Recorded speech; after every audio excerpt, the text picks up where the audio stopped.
David Kim rubbed his tired eyes as he sat in the back of his luxury car, watching the city lights blur past the tinted windows. At 51 years old, he had built a technology empire worth billions, but tonight he felt empty. Another long day of board meetings, investor calls, and corporate decisions had drained every ounce of energy from his body.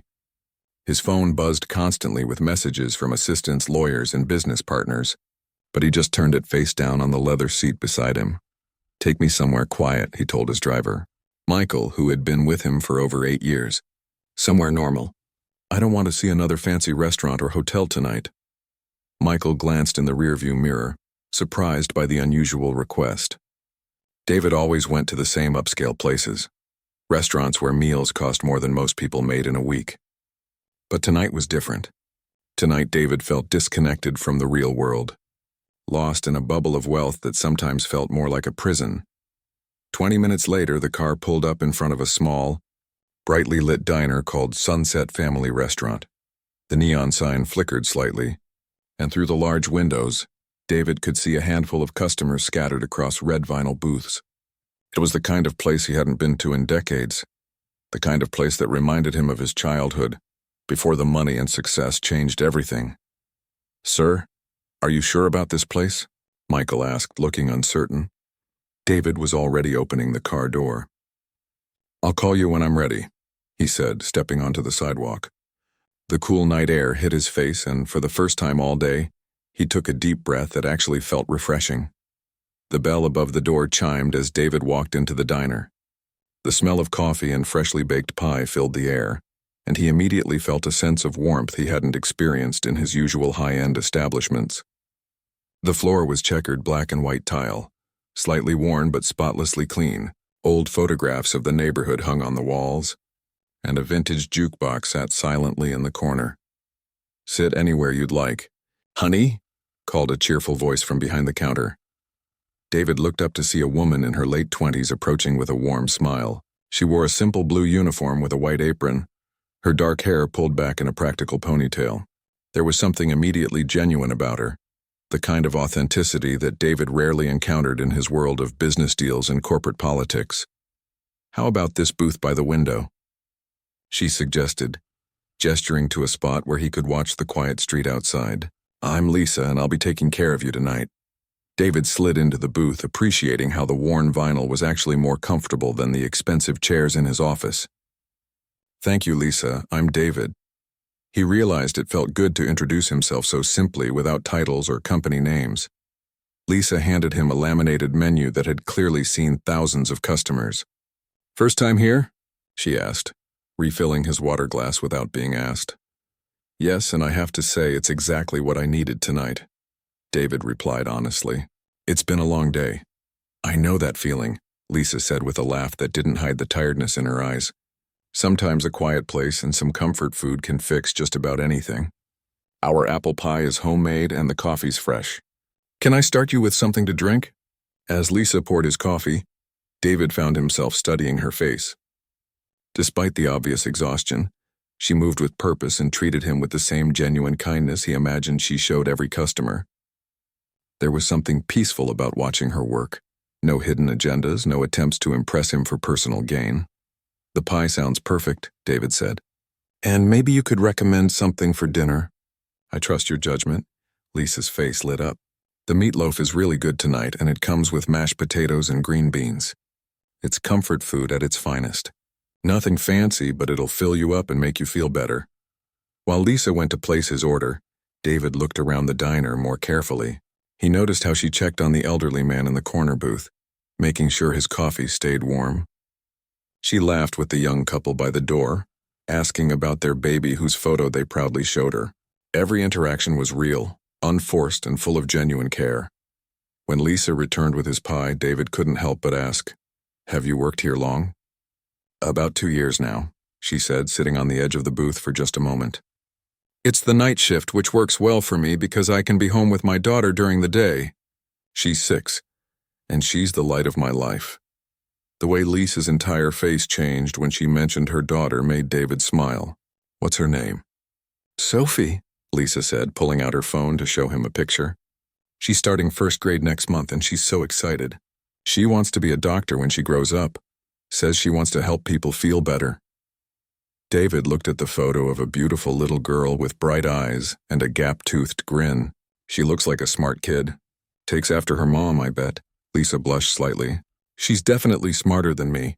Sometimes I feel like I'm barely keeping up with her questions about everything. Her expression grew more serious for a moment. I just want to give her every opportunity, you know? Make sure she can chase all her dreams. There was something in Lisa's voice that suggested there was more to the story. But David didn't want to pry. Instead, he focused on his pie, which was indeed delicious. Better than anything he'd had at restaurants that charged 10 times more. Throughout the evening, David watched Lisa work. She never seemed rushed despite being the only waitress for the night shift. She remembered how everyone liked their coffee, checked on customers without being intrusive, and handled a difficult customer with patience and grace that impressed David more than any corporate negotiation he'd ever witnessed.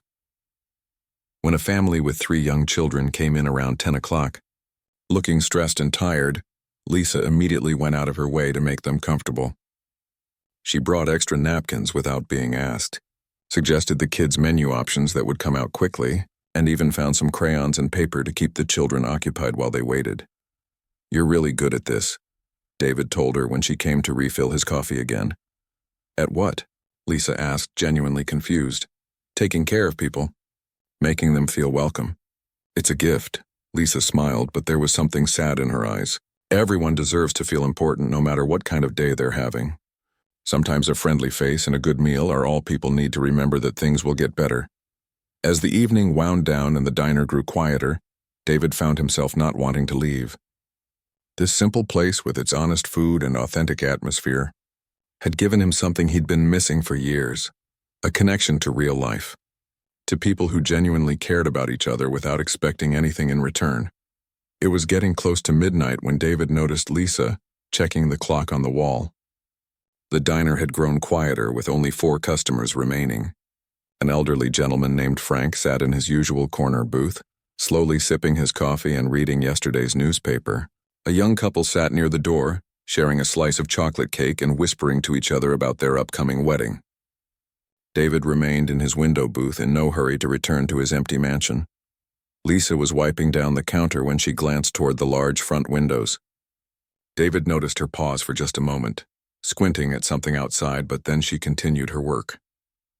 The coffee maker gurgled softly and the old jukebox hummed quietly in the corner. Everything felt peaceful and safe in their little bubble of warm light. "Would you like another slice of pie?" Lisa asked David, walking over with the coffee pot. "I made sure to save you an extra piece of that apple pie.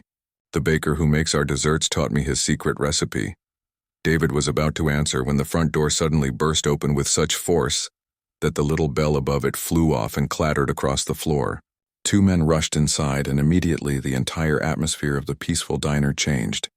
The temperature seemed to drop 10 degrees. Both men wore dark hoodies pulled low over their faces, and David's heart started racing when he saw what they were holding. The taller man had something metallic in his right hand, while the shorter one kept his hands in his jacket pocket in a way that made everyone's blood run cold. "Nobody move," the taller man shouted, his voice shaking with nervous energy. "This is a robbery. Everyone stay exactly where you are." The young couple by the door immediately ducked down in their booth, the woman grabbing her boyfriend's arm so tightly her knuckles turned white. Frank, the elderly man, dropped his newspaper and raised his hand slightly, his face pale with shock. David felt his own heart pounding so hard he was sure everyone could hear it. But Lisa did something that absolutely amazed David. She didn't scream. She didn't panic. She didn't even look particularly frightened. Instead, she slowly set down the coffee pot she was holding and turned to face the 2 men with the calmest expression David had ever seen in such a terrifying situation. "Okay," Lisa said in a voice so steady and gentle it was almost soothing. "I understand you need something. Let me help you get what you need so nobody gets hurt." The shorter man seemed surprised by her response. He had clearly expected screaming and chaos, but Lisa's calm reaction threw him off balance. We want all the money from the register," he stammered, his voice much younger than David had expected. "Of course," Lisa nodded, moving slowly toward the cash register. "I'm going to open it for you right now." There's not a lot in there because we make most of our deposits during the day, but whatever's there is yours. David watched in complete amazement as Lisa pressed the keys on the register with steady hands. The drawer opened with a sharp ding that sounded unnaturally loud in the tense silence. She began counting out the bills, her movements calm and deliberate. "There's about $80 here," she said, holding the money toward them. "Is there anything else I can do to help you?" The taller man looked confused. "Help us?" he repeated, as if he couldn't believe what he was hearing. "Yes," Lisa said simply. "You both seem really stressed and scared. I don't know what brought you here tonight, but I can see this isn't easy for you." David couldn't believe what he was witnessing. Here was a woman facing armed robbers, and instead of focusing on her own fear, she was showing concern for the people threatening her. It was unlike anything he had ever seen in his 51 years of life. The shorter man's hands were visibly shaking now. Just give us the money and shut up," he said, but there was less aggression in his voice than before. "I am giving you the money," Lisa said gently, extending the bills toward him. "Here, take it. But I also want you to know that whatever situation brought you here tonight, there are people who can help. There are always other options." Frank, the elderly customer, was watching everything with wide eyes. David could see that the old man was terrified but also fascinated by Lisa's incredible composure. The young couple remained huddled in their booth, but even they seemed to sense that something unusual was happening. The taller man grabbed the money from Lisa's hand, but instead of leaving immediately, he hesitated. "Why are you being so nice to us?" he asked, genuine confusion in his voice. Lisa tilted her head slightly, considering the question seriously. "Because you're human beings," she said simply, "and human beings sometimes make desperate choices when they're in desperate situations. That doesn't make you evil people."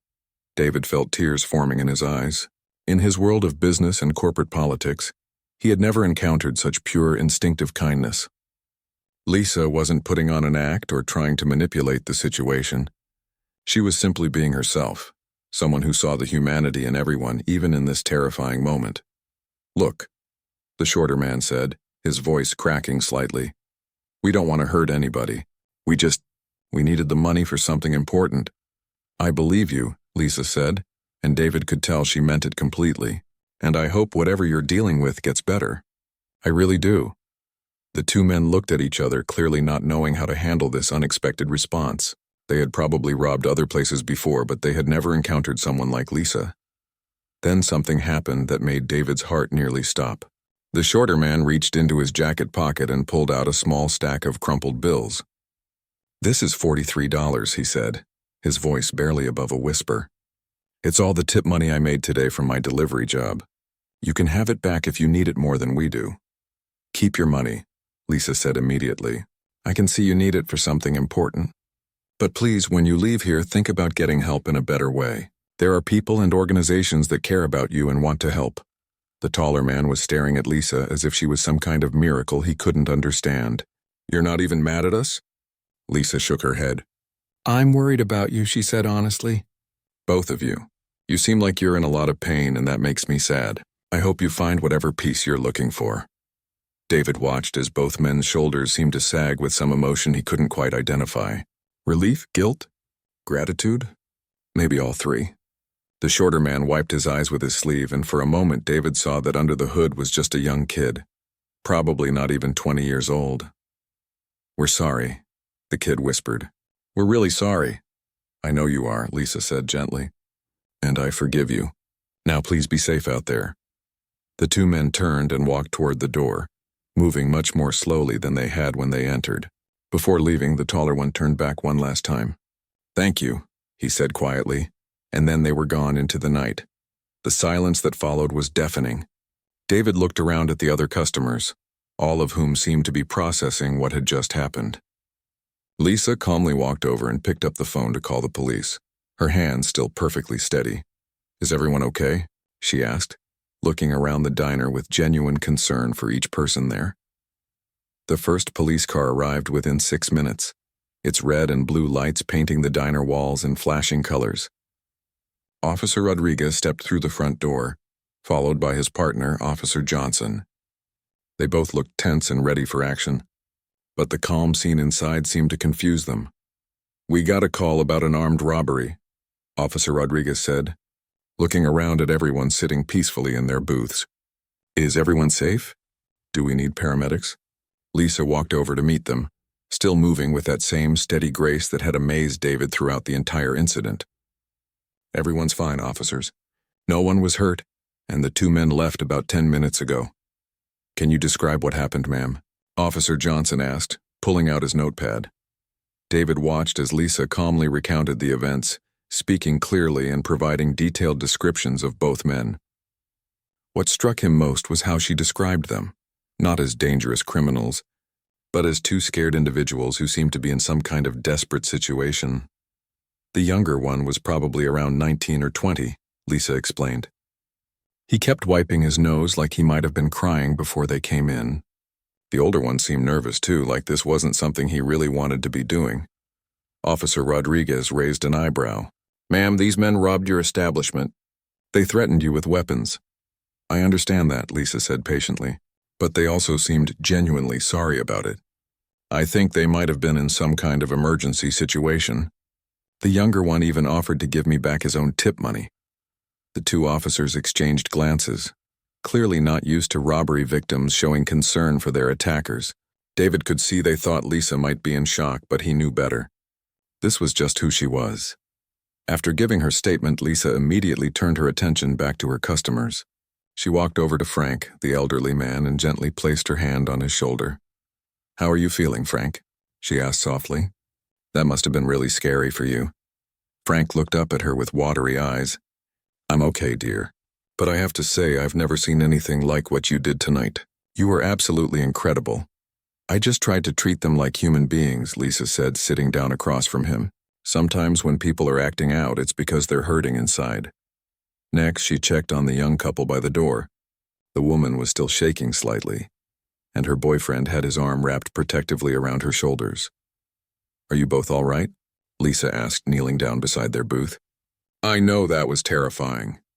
Would you like me to call someone to come pick you up? The woman nodded gratefully. Could you call my sister? I don't think I want to drive right now. Of course, Lisa said immediately.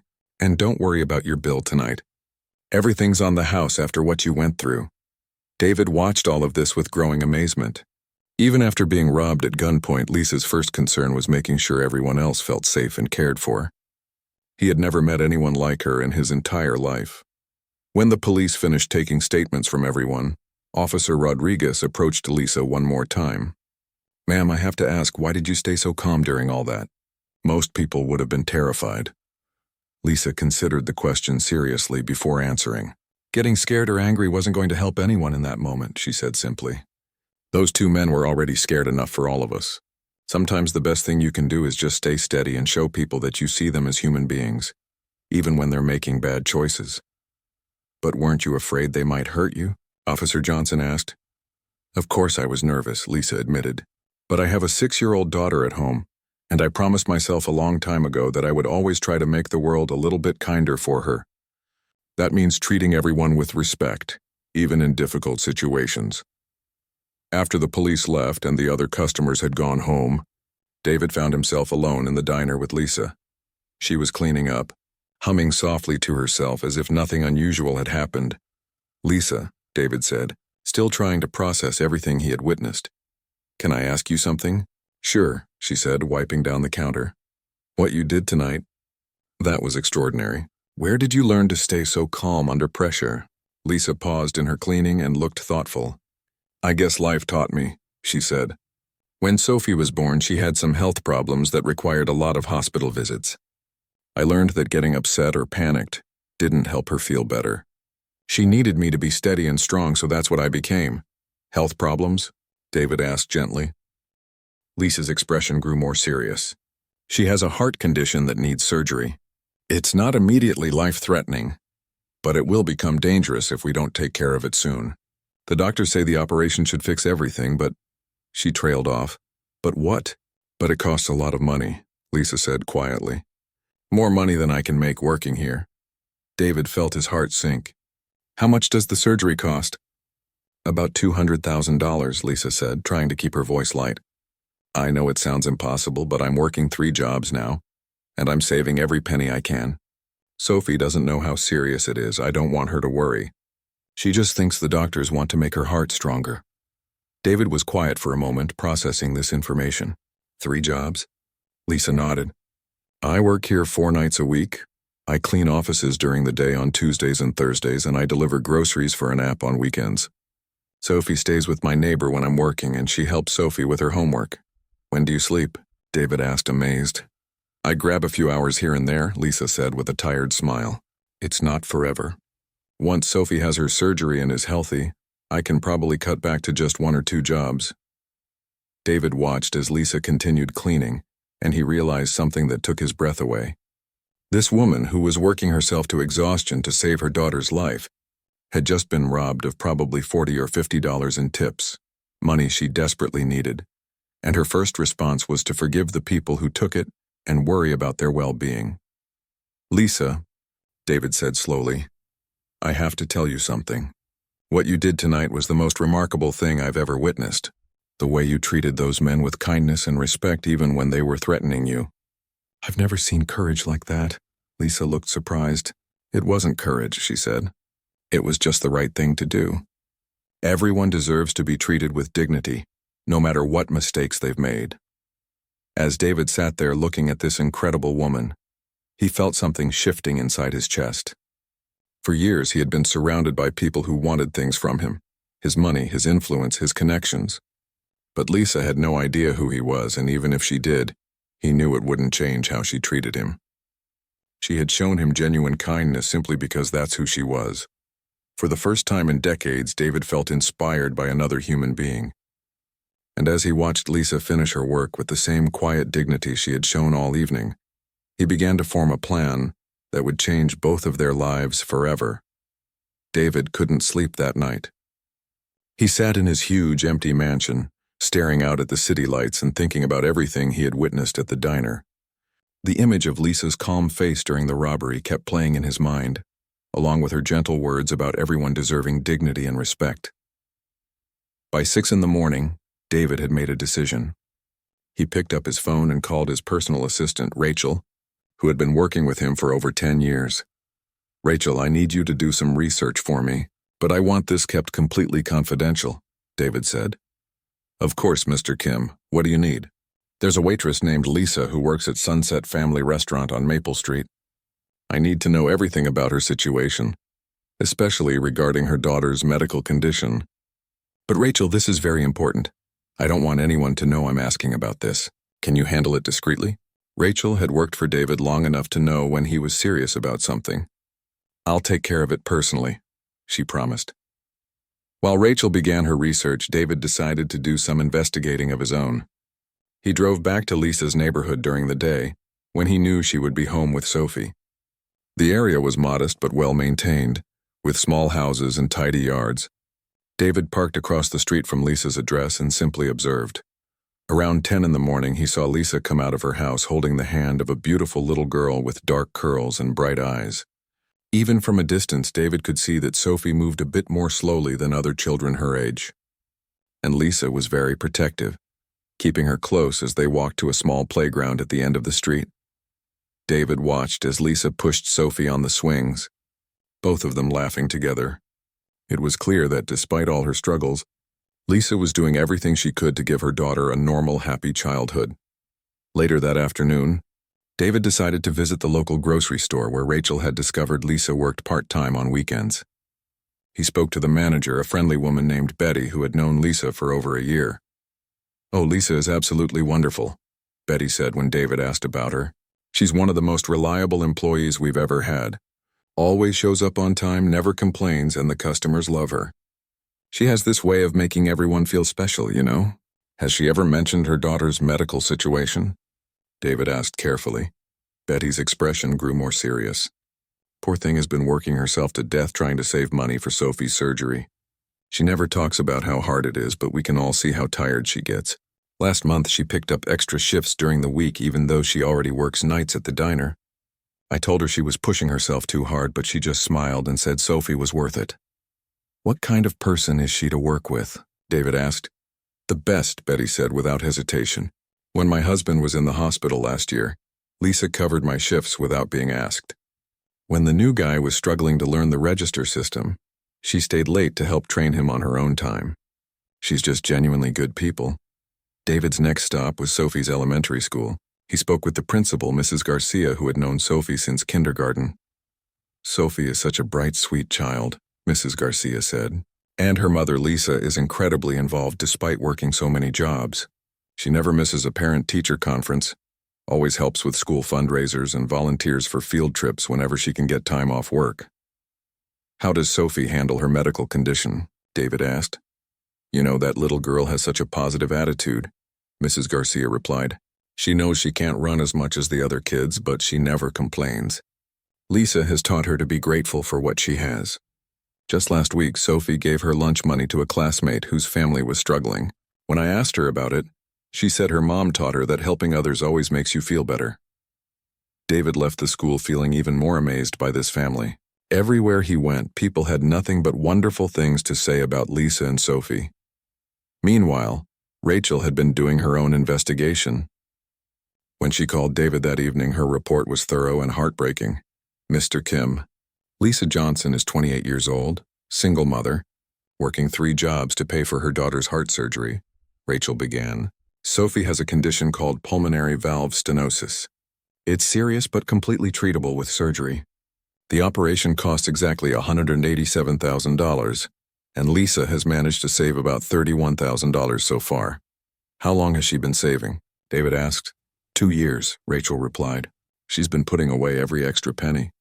Her neighbors tell me she hasn't bought herself new clothes in over a year, drives a 15-year-old car, and lives on basically nothing so she can save for Sophie's surgery. David felt his throat tighten. What about insurance? Her jobs don't provide health insurance comprehensive enough to cover this type of surgery, Rachel explained.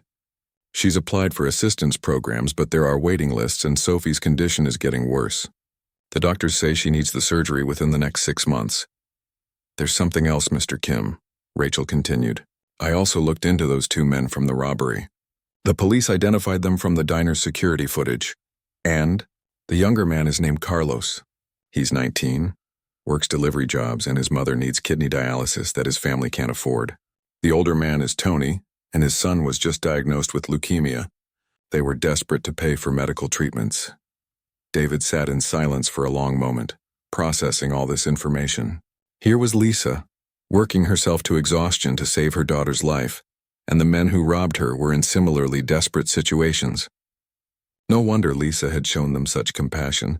Somehow she had sensed their pain. Rachel, I need you to do something else for me, David said finally.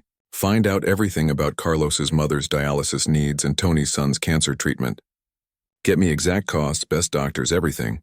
What are you planning, Mr. Kim? David looked out his window toward the direction of the diner where he had met Lisa. Something I should have done a long time ago, he said quietly. Over the next few days, David continued his investigation. He visited Lisa's apartment building and spoke with her neighbor, Mrs. Chen, who watched Sophie when Lisa was working. Lisa is like the daughter I never had, Mrs. Chen said with tears in her eyes. She helps me with my groceries, shovels my sidewalk in winter, and never accepts payment for anything. When Sophie stays with me, she's always so well-behaved and grateful. Lisa has raised that child to be kind and respectful, just like herself. David also spoke with the owner of the office building where Lisa cleaned twice a week. The man told him that Lisa was the most trustworthy employee he had ever hired, and that she often went above and beyond her assigned duties without asking for extra pay. Every person David spoke with told him the same thing. Lisa was extraordinary. She was hardworking, kind, honest, and selfless. She was exactly the type of person the world needed more of, and she was struggling simply because life had dealt her a difficult hand. By the end of the week, David had made his decision. He called Rachel one more time.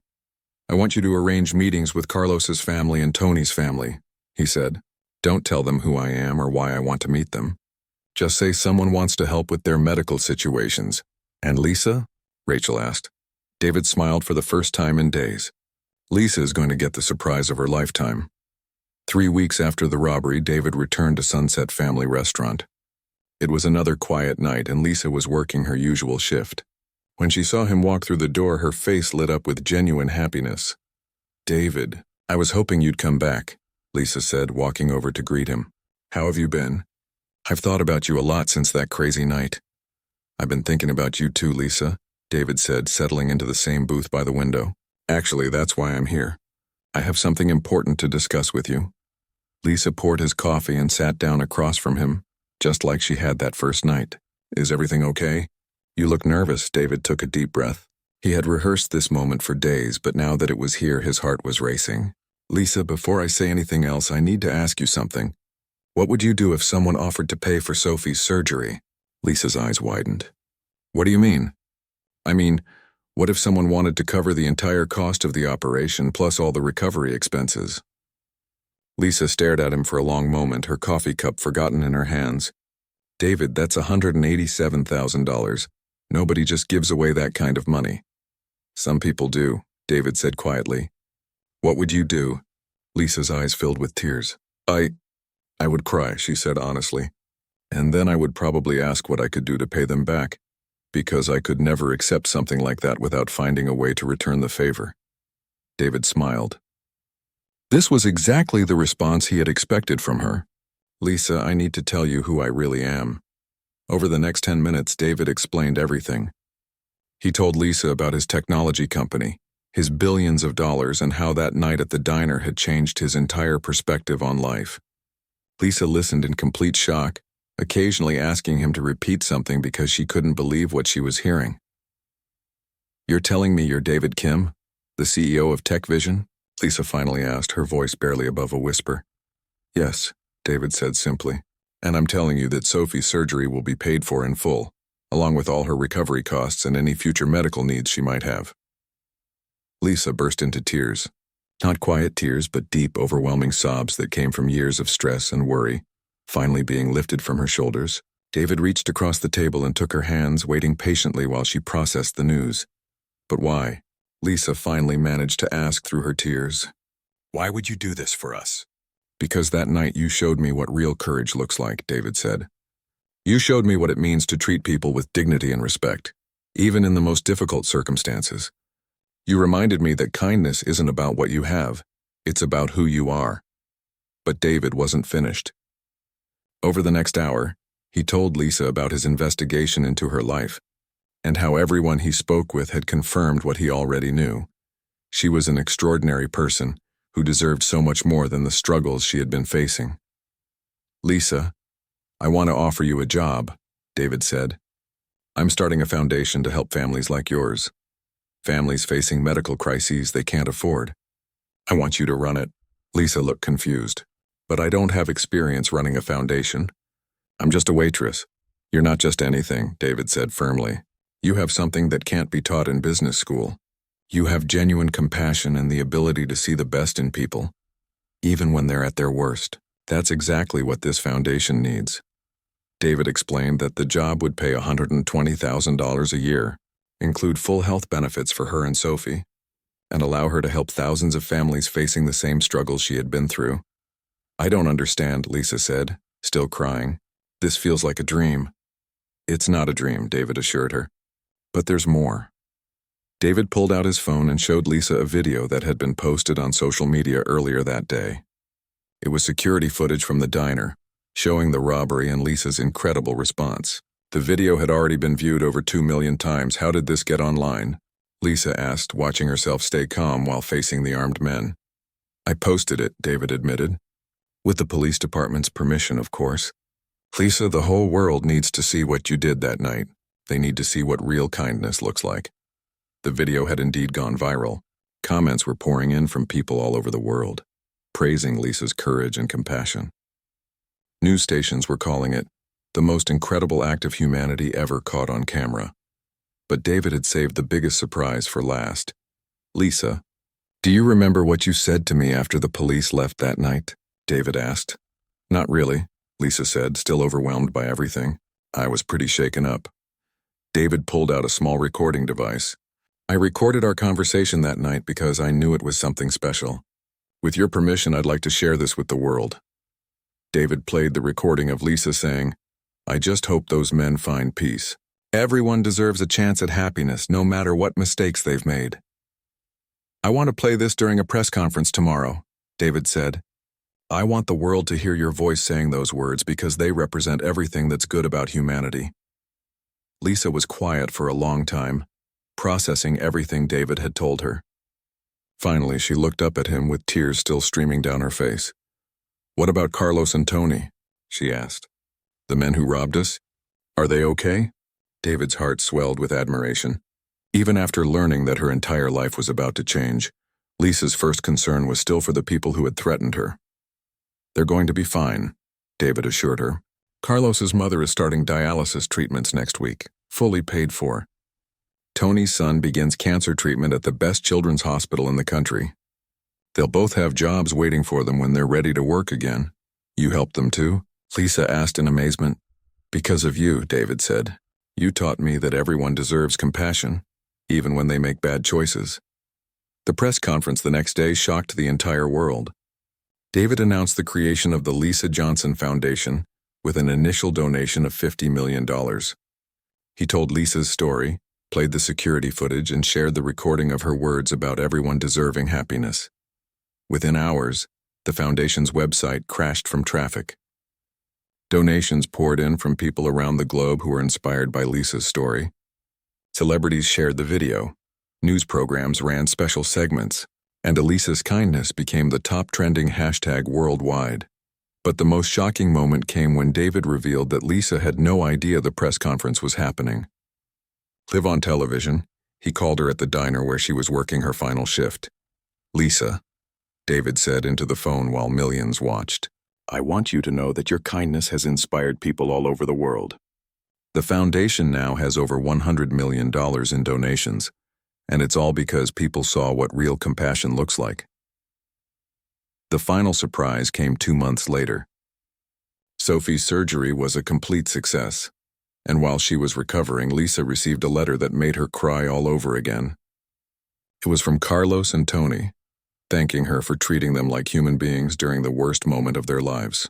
They had both turned their lives around and were now volunteering with the foundation, helping other families in crisis. Lisa's simple act of kindness during a terrifying moment had created a ripple effect that touched millions of lives around the world, proving that sometimes the smallest acts of humanity can create the biggest changes.